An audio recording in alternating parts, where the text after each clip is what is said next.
Hi guys, this is Snail TV and welcome back to my YouTube channel. For today's video, pupunta tayo ng Caraballo Spring Resort sa San Quintin, Pangasinan. Halos 184 km siya from Damayan, Quezon City. Tatakboy natin siya guys ng halos 5 oras. So ayun guys, huwag na kayong aalis at simulan na nating mag-road trip. Sip your chai, you got nothing to hide. Yeah, your future's so bright. So just smile like there's no one watching. Early morning on a Saturday, wake up, time to get it started. No one's gonna get in your way, no one's gonna leave you broken hearted. You don't need nobody else. Everyone knows you're doing well, so well, yeah. So ayun guys, dahil malayo na rin ang natakbo namin, huminto muna kami sa isang karinderya dito sa Nueva Ecija para mananghalian. Tara guys, kain tayo.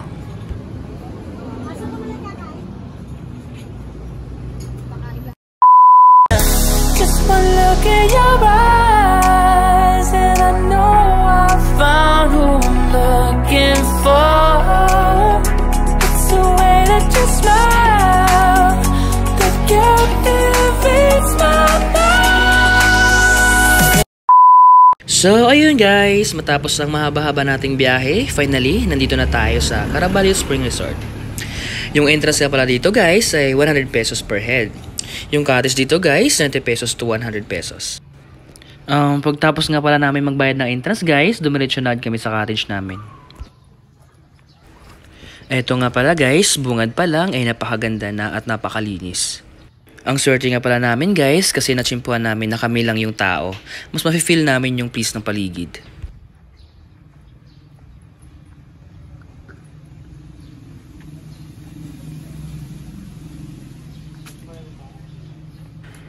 Eto nga pala guys, yung cottage nilang tig 90 pesos. Kaya siya guys tig 90 pesos kasi nandito siya sa baba. Yung cottage na pala namin kinuha guys ay nasa taas kaya 100 pesos siya.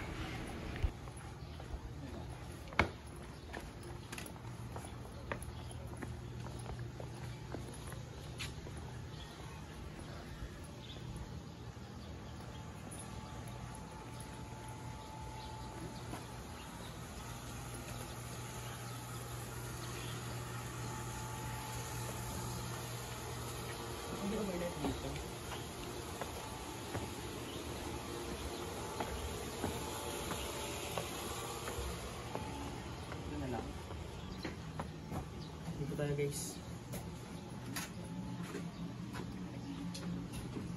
100 lang to guys. Wala nila.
So ayun guys, sana nag-enjoy kayo. Maraming salamat sa panonood. Please don't forget to like, share, subscribe, and hit the notification bell para ma-update ka sa mga susunod nating video. Hanggang sa muli, bye bye!